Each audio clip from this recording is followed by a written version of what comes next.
آپ یہ نوٹس کیجئے لائف میں whenever you give more time to قرآن آپ کے اس دن میں مزید برکت ہوگی, آپ کے مزید کام ہونے شروع ہو جائیں گے, حالانکہ آپ نے قرآن کو ٹائم دیا ہے. You have spent a portion of your day reading قرآن, تو ہونا کیا چاہیے تھا اس دن میں کم ٹائم بچنا چاہیے تھا اور کم کام ہونا چاہیے تھے, لیکن you feel کہ میرے اس دن میں اور زیادہ کام ہوئے ہیں, میرے میں عجیب سی انرجی فیل ہوئی ہے. آپ سنن روابط جو بار رکھتے ہیں وہ ذرا پڑھنا شروع کریں. ہم لوگ کیوں نہیں پڑھتے, ہمارے پاس ٹائم نہیں ہے, ذرا پڑھنا تو شروع کریں اور پھر دیکھیں کہ میرے دنیا کے کام کس طرح سے ہوتے چلے جاتے ہیں. So this is very important, کیونکہ رسول اللہ صلی اللہ علیہ وسلم نے فرمایا کہ یہ جو ایمان ہے نا, ان الایمان لا يخلق في جوف احدکم, یہ جو ایمان ہے نا تمہارے اندر موجود ہے ایسے کپڑے کی طرح, کما یخلق الثوب, جس طرح یہ بوسیدہ ہو جاتا ہے, یہ پرانا ہو جاتا ہے جیسے کپڑا پرانا ہو جاتا ہے.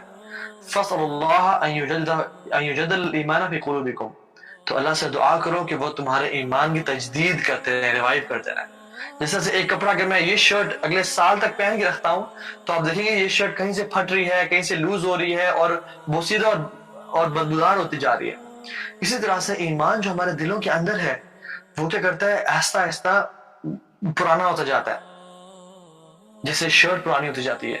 جب تک میں اس کو دھوں گا نہیں, اس کو ڈرائی کلیننگ کے لیے نہیں بھیجواؤں گا, اس کو آئرننگ کے لیے نہیں دوں گا, تب تک یہ ریوائیو نہیں ہوگی. اسی طرح سے جب تک میں اپنے ایمان پہ کام نہیں کروں گا, اس کو ریوائیو نہیں کروں گا, یہ تازہ نہیں ہوگا, آٹومیٹکلی کہیں سے نہیں آئے گا یہ, کیونکہ ہدایت تو اللہ کی طرف سے گفٹ تھی, لیکن کنسسٹنسی اور استقامت یہ گفٹ نہیں ہے, یہ محنت کرنے سے ملتا ہے, یہ محنت کرنے سے ملتا ہے. So it's important to revive our ایمان, اور اللہ کے نے سولوشن بتا دیا, فَاسْأَلُوا اللَّهَ أَن يُجَدِّدَ الْإِيمَانَ فِي قُلُوبِكُمْ, تو اللہ سے دعا کرو کہ وہ تمہارے ایمان کی تجدید کرے.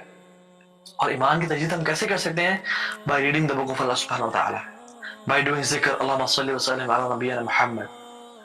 نماز سے پہلے 15 منٹ قرآن پڑھیں, ہر نماز کے بعد 15-20 منٹ کے لیے دعا کریں. معمول بنانا کہ میں نے ہر نماز سے پہلے 15 منٹ قرآن پڑھنا ہے, ہر نماز کے 20 منٹ بعد تک میں نے دعا کرتے رہنی ہے. and you know divide your bigger task into smaller tasks, جو کہ آسان ہو جائیں گے انشاءاللہ آپ کام کرنے میں. make دعا to Allah subhanahu wa ta'ala, learn دین, محفلوں میں بیٹھیں, اچھے لوگوں کی کمپنی بیٹھیں, read حدیث, read صحیح بخاری, صحیح مسلم, ریاض الصالحین, read these books انشاءاللہ تعالی to ان یجدد الایمان فی قلوبکم, to revive the iman in your hearts, because worship is a way of life. worship کا تعلق صرف رمضان تک محدود نہیں تھا, بلکہ it's a way of life. The second point, so the first point was worship is important and it's a way of life. یہ ہمارا پورا روڈ میپ ہے, ہم نے اپنی زندگی اس پہ گزارنی ہے, to give life to our life انشاءاللہ تعالی. دوسری چیز is repentance is a way of life. repentance, توبہ کرنا, اللہ تعالیٰ سے مغفرت مانگنا, یہ ایک زندگی کا طریقہ ہے. repentance یاد رکھیں صرف sinners کا کام نہیں ہے, صرف گناہگار لوگ repentance نہیں مانگتے. قرآن میں اللہ تعالیٰ فرماتے ہیں وَمَن لَمْ يَتُبْ فَأُولَٰئِكَ هُمُ الظَّالِمُونَ, جو توبہ نہیں کرے گا, جو گناہوں سے معافی نہیں مانگے گا, وہ ظالموں میں سے ہے. So we should be asking for repentance every day. رسول اللہ صلی اللہ علیہ وسلم فرماتے ہیں کہ میں ایک مجلس میں یا ایک دن میں 70 سے 100 مرتبہ توبہ کرتا ہوں, استغفار کرتا ہوں اپنے رب سے. یہ کون ہے؟ صلی اللہ علیہ وسلم, جن کے اللہ تعالیٰ نے اگلے پچھلے گناہ معاف کر دیا. یہ امام الانبیاء ہیں, ان کے لیے اللہ تعالیٰ نے انشاءاللہ جنت کا سب سے افضل درجہ ریزرو کیا, جس کا نام الوسیلہ ہے یا مقام محمود ہے.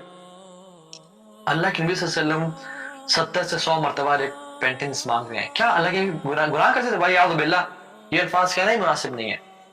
اللہ کے نبی صلی اللہ علیہ وسلم کی زندگی پاک, معصوم, انبیاء معصوم ہوتے ہیں, کوئی ان سے بھول چوک ہو جائے تو اللہ سبحانہ وتعالیٰ کی وہیں پہ اصلاح کر دیتے ہیں. تو انبیاء سے گناہ نہیں ہوتا, نہ وہ گناہ کرتے ہیں. اور گناہ ہو جائے ان سے, جیسے یونس علیہ السلام سے اللہ تعالیٰ کی پرمیشن کے بغیر وہ چھوڑ کے آگے, ان سے غلطی ہو گئی تو اللہ سبحانہ وتعالیٰ نے ان کے معاملے کو وہیں پہ ریکٹیفائی کر دیا. They don't die upon sins. اللہ کے نبی صلی اللہ علیہ وسلم 70 دفعہ توبہ مانگے, تو ہمیں کتنی دفعہ مانگنی چاہیے؟ اور جو میں رمضان کے روزے رکھے, fasting is توبہ. You're like, why fasting? How come it's توبہ? Let me explain to you. آدم علیہ السلام جب جنت میں تھے, وہاں پہ لائف انجوائے کر رہے تھے, اللہ سبحانہ تعالیٰ نے ان کو منع کر دیا کہ آپ نے اس درخت سے نہیں کھانا. لیکن جب شیطان آیا, وسوسہ دیا, تو کھا لیا. اور اللہ سبحانہ وتعالیٰ نے حضرت آدم کو دنیا میں بھیج دیا، دار السلام سے، دا ہاؤس آف پیس سے کہاں بھیج دیا؟ اس دنیا میں، which is life of depression and anxieties and hard work, مشکل زندگی میں بھیج دیا. اور پھر روزے فرض کر دیے، روزے تمام لوگوں میں فرض کر دیے. کتب علیکم الصیام کما کتب علی الذین من قبلکم، تم سے پہلے لوگوں پہ بھی تمام قوموں پہ روزے فرض کر دیے. As a tawbah and as a repentance of eating something bad, taking in mouth something haram, اللہ سبحانہ وتعالیٰ نے as a repentance, as a tawbah تمام موضوع پہ قوموں پہ روزے فرض کر دیے. So it is a tawbah which we do، جو کہ ہر سال ہم کرتے ہیں. What about subhanallah eating haram money from your neighbor؟ مال گھسیٹ کے کھانا، سود کھانا، اپنے بھائی کا گوشت کھانا، مردار کا گوشت کھانا غیبت کر کے.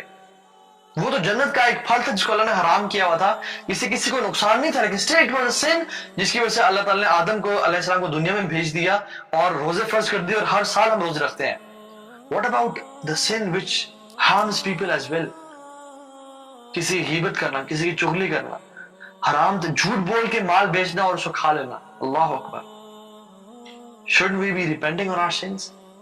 ایک شخص جو رمضان کے روزے رکھ رہا ہے، 30 دن روزے رکھے، لیکن پھر رمضان کے بعد وہ پھر سے جھوٹ بول کے کما رہا ہے، وہ پھر سے لوگوں کا مال گھسیٹ رہا ہے اور اس کو ہڑپ کر رہا ہے اور جھوٹ بول کے وہ کر رہا ہے. سبحان اللہ. What about this person؟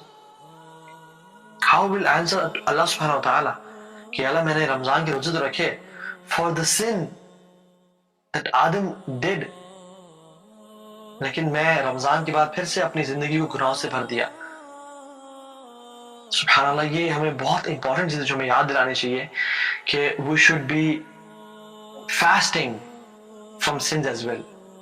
We should be fasting from the sins of mouth, from the sins of ears and the sins of tongue as well. تو اللہ سبحانہ وتعالیٰ قرآن میں فرماتے ہیں یا ایھا الذین آمنوا توبوا الی اللہ توبۃ نصوحا، اے لوگوں جو ایمان لائے ہو اللہ کی طرف سچے ذریعے، سچی طرح سے توبہ کرو، ٹرو ریپینٹنس کرو اللہ تعالیٰ کے سامنے، سچی توبہ کرو اپنے رب کے سامنے. اور یہ کیا؟ اس سے پہلے کچھ آیات میں آتا ہے کہ قوا انفسکم واہلیکم نارا، اپنے آپ کو اور اپنے گھر والوں کو آگ سے بچاؤ. اور 2 آیت بعد قرآن کی یہ آتی ہے کہ یا ایھا الذین آمنوا توبوا الی اللہ توبۃ نصوحا، اپنے رب کے سامنے سچی توبہ کرو. اگر تم نے اپنے آپ کو آگ سے بچانا ہے، تم واقعی میں جہنم کی آگ سے بچنا چاہتے ہو، تو تم یہ کام کرو. And that is the reason why we fast 6 days of Shawwal as well، تاکہ پورے سال کے فاسٹ لکھے جائیں. 30 دن رمضان کی فاسٹ، لیکن ہمیں ایک اجر پہ، ہم ایک نیکی پہ کم از کم ہمیں 10 ریوارڈ ملتے ہیں. Right؟ So if we fast the 30 days of Ramadan، 1 month from Ramadan which become 10 months in a year، at least 10 reward ملتے ہیں ہمیں ایک نیکی کے. 10 مہینے ہو گئے، اور سال کتنے مہینے ہوتے ہیں؟ 12 مہینے.